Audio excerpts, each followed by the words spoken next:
Hello and welcome back to another episode here on the OmathaCraft Season 4 server. It is episode 53 and in today's episode we are going to sort something out. Now, prior to 1.16 we fueled all of our furnaces in this area around here, which I don't think I've shown off in camera for a fair whack of time. Well, we fueled it using this thing here, which was a zero-tick bamboo farm. Obviously bamboo is burnable and we just burnt a lot of it. But now, if we take a look, this no longer produces bamboo at the significant speed it did, meaning it's no use to us. So we need to find a new way of fueling our system down here. Now, there are a few different options we've got, so I thought let's go into our testing world and let's run through the different options we've got of fueling our farm and pick which one we want to do. I've drawn together a bit of a list of the different items we could use to burn as fuel. Now, obviously, recently, in the last few episodes or so, we built a big sheep farm that produces tons upon tons of wool. However, well, I can't say I'm the biggest fan of burning all of that precious wool that we can use for other projects. One of the most used sources of fuel is obviously wood, and all of the wooden variants can be used for that. We do actually produce sticks from our witch farm. However, is that really what we want to be using?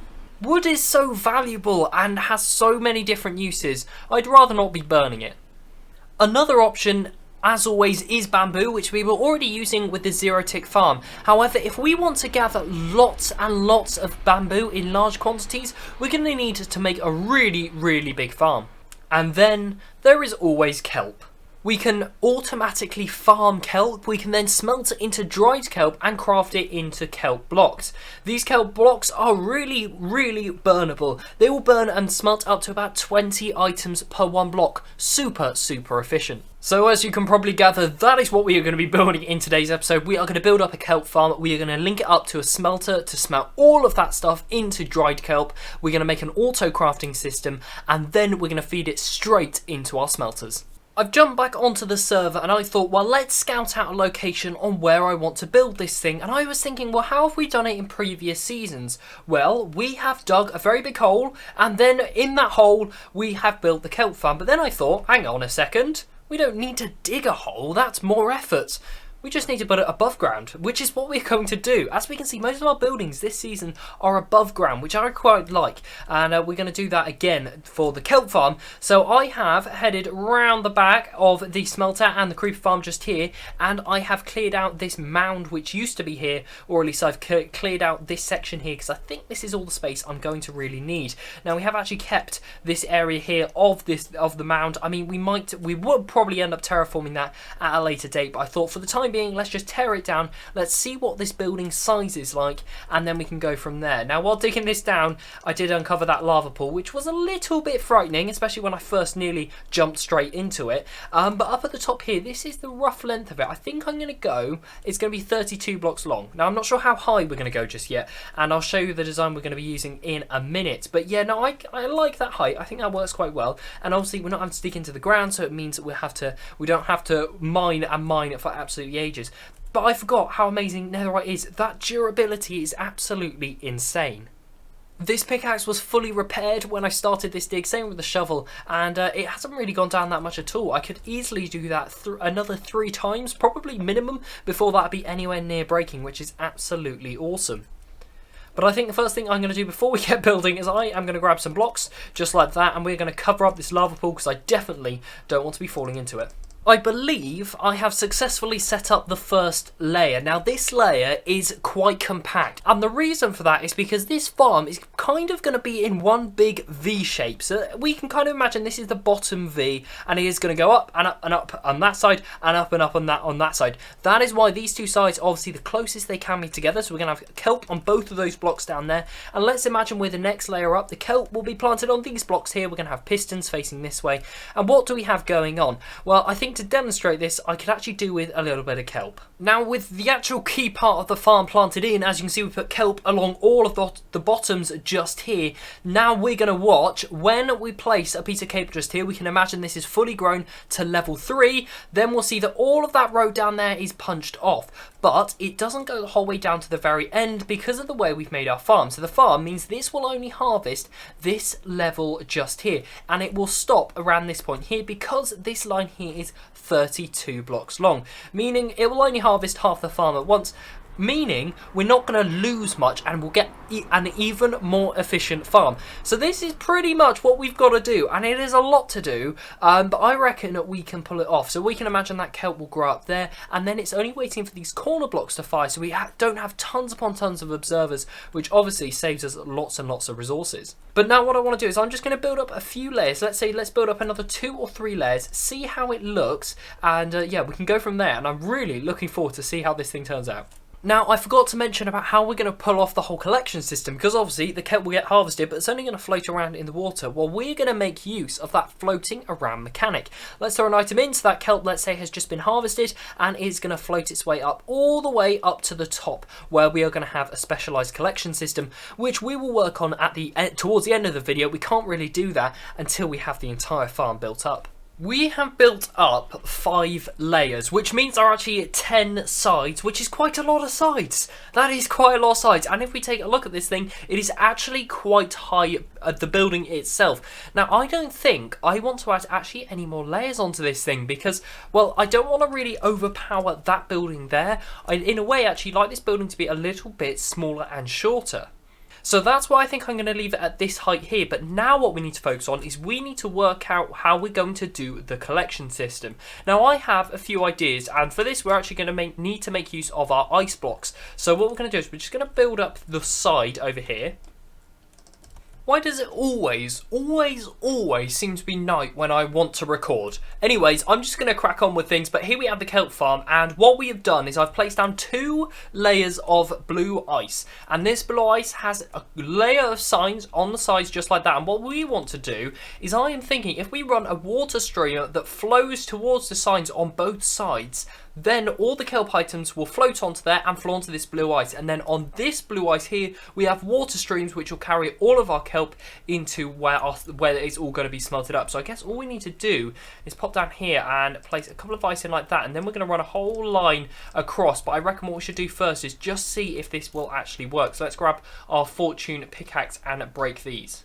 So now we've broken them, we've got these water streams in place. Obviously they haven't flown all the way out, so what we now need to do is we have to place blocks along this bottom just like this, and what this will do is, as we'll see, start moving all the kelp along, which actually it has jumped straight up. That is what we like to see, and yeah, I think that is working, which is really, really good to see.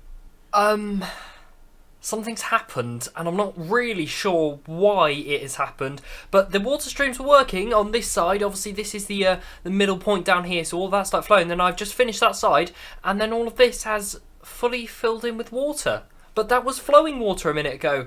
So what I'm guessing has happened is, yeah, this kelp has grown up into the flowing water, converted it into solid water, which is causing us a lot of problems.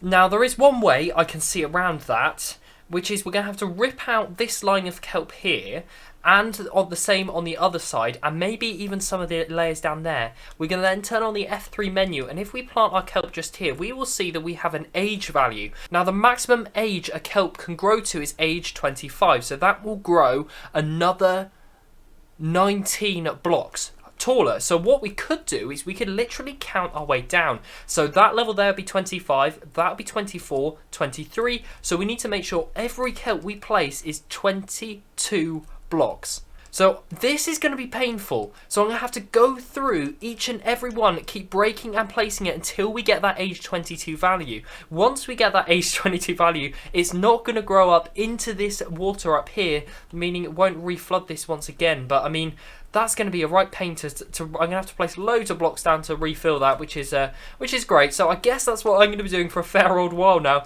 making sure these are all age 22. I think what I've got set up here works. Now let's go and take a look. Now we have actually had a few changes and improvements since the last time you saw this thing. So obviously the farm itself is the same, it's functioning in the same way. Now we did go across and we did make all of these level 22 and above, but that didn't seem to work. That seems to get reset all the time and I'm not sure why. So what I've actually done is I've placed a line of signs across the top here. Now this line of signs will prevent the kelp from growing any higher, but the items will pass through it. So if we just saw that piece of kelp just there, let's punch that off, you'll see that it will pass through those signs with no issue whatsoever, which is perfect. That's what we want, and that will stop the kelp growing and breaking this water up here. Now the one thing I am waiting to see is if this second layer down here will grow high enough to break it before it's harvested. So that's what I'm just going to wait and see. If it is, we'll just bring out another layer of signs. I would highly doubt we'll need to do it for this level down here. I think that gets harvested enough that it wouldn't be required. But then again, up at the top, what we have is obviously all our items are flying up to the top. It's a perfect demonstration. There we go. They're all floating over to the sides. They're going into our item streams and then they are flying down. Now, every so often, we are going to get some loss because we are going to have these items sitting just here because there is no water stream. However, for the amount of kelp that this is producing, I think it'll be okay. But if you have any ideas of how we might be able to fix that, let the items still pass through here. Because what does happen, let's say the items flow up this column just here, they'll flow onto the sides and they'll land in this block and get stuck. If you've got any ideas on how we can fix that or get around it, let me know in the comment section down below. Then all of the kelp items are flowing down the water stream into this hopper system down there. This hopper system runs together and as you can see they meet and then they run the whole way down here, and if we fly down here you will see we have a smoker. We have two smokers, one for each side. Now in here we've put a double chest in place and I've just filled that with all the kelp that I have gathered during the making of this farm.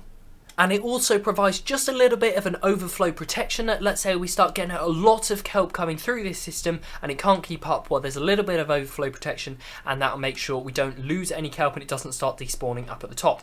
But that then smelts in this smoker and as you can see it instantly gets taken away and it then runs into this big storage area down here, which as you can see these are now filling up with kelp items, which is really nice to see. Now I've added a couple of crafting tables just there, so all we have to do is we just have to grab out this dried kelp just like that. We can go into here, we can shift click, we make those kelp blocks and then we can obviously just put that back inside. And then for a little bit I think what we'll do is we'll just pop those back into the system because obviously we need to keep this thing here fueled up. But we can also then, I think we now need to make the movement system. So we want to be able to put our kelp items, our kelp blocks into something, and that will then take the kelp blocks all the way down here, and that's going to take them all the way into our furnace area and link them up with the item streams that we have running across the top. So maybe we actually make use of this piping system and we make a design that's quite similar and we run it from the factory, which is going to produce our dried kelp blocks, all the way over to this area down here. Now, before we can actually get building that pipeline going from the factory all the way to the smeltery, well, my ice supplies are almost out. As you can see, we've just got a few little bits of ice there. So what I'm going to do is I'm going to go and head over to the iceberg biome, which is actually quite close to our witch farm. And yeah, we're gonna go and get tons upon tons of ice and blue ice and all that kind of stuff because ice is so useful.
I am liking that a lot. Look at that. That looks really, really cool. Actually, I think this adds to the base so much. Those pipelines work so well. I think we definitely have to do more of them, even if they're not technically used for anything, but they look really, really cool and they fit in with this so well. So we've got these oak trapdoors making up our pipeline. We're matching what we're actually using inside there. We can just see in between there are our pipelines. We haven't yet linked them up. I've just built this bit up here, and what I've done is I've made use of the quartz stairs and slabs to actually connect it to this building here, meaning this is giving it look like it giving the structural support to it, which makes it look so much better. It's actually housing the blue ice as well, because we do need blue ice in there so the items will slide across when they're not running through the actual water streams. But yeah, no, I think this thing is actually looking really good. I like this a lot. Now, I haven't yet connected it up over this side. As you can see, I've just been marking out how I want to work this one out. I think I'm going to bring them down. I'm going to have the entry chute up into this one here. So this is where we're going to throw our items in. It's going to run straight up here and then obviously continue down the water stream. And we obviously need to come and work out on the other end how we're going to get this into the system. Because if we break down that block and then let's run inside, let's have a look at where that is and how we're going to link that in. So there we go. So it's actually coming in at the very corner there. That's what visually looks best from the roof and the outside. And to be fair, on the inside, we don't tend to see behind the scenes of the super smelters and these mini kelp farms which we've got going on just there. But actually, if we think about it, we could probably link this straight into that pipe there and then just make that one big circular pipe, because currently it terminates and starts over there, but we could just make it one big circular pipe so it will loop round and always be filling up the items. I believe I have fully finished this pipeline. If we head over to where our crafting area is going to be, as you can see, it's pretty much the same. I've currently just boxed it in for my own safety when I'm in this area, because there are areas that mobs can spawn in this area, which we will make sure to light up at some point soon. And this is just a temporary room before we actually put a building around this thing, which we will definitely do at some point soon. But as we can see, the kelp, the dry kelp, is flowing into the system, which is absolutely great to see. We can obviously craft all of this up into our kelp blocks, and then we have this automatic dispenser system. This dropper will drop all of the items into this item stream just here, and that there is actually a bubble column. If we take a look inside, there is some soul sand down below. I don't know why the particles don't seem to show very well, but if we throw ourselves in like that, okay, I didn't mean to go in the pipeline, but I guess we could we could do it like this, I guess. So we are now in the pipeline and we can swim our whole way across. This was not planned whatsoever. As we can see, we're swimming our way along. That's the factory, the smeltery factory.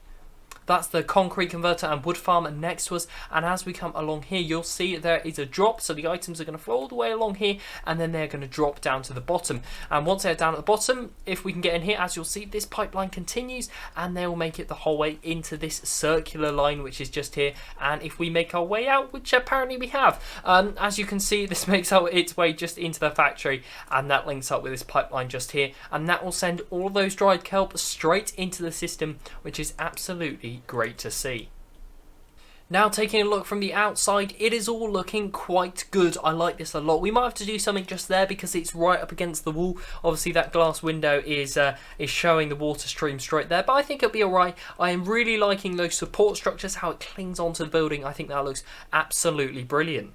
Obviously, at some point soon, we are definitely going to have to put a building around this thing so it fits in with the rest of the theme. And we will also be putting a building around our sheep farm, which we built up and finished in the last episode. I have a really cool idea for how I want to build this structure around the sheep farm. And I've also got a new idea of a few new blocks I want to introduce into our block palette. Because obviously, currently, we're only really been using stone bricks, smooth stone, and quartz. And I definitely want to bring in a couple of new textures and blocks into this build here. I think one of them I definitely want to make use of is basalt. I think that is going to work really well with the textures and colours we are using, and maybe even blackstone in this building just here. So we'll have to wait and see for what we come up with on that front there, and obviously we'll also be doing something around the kelp farm just there.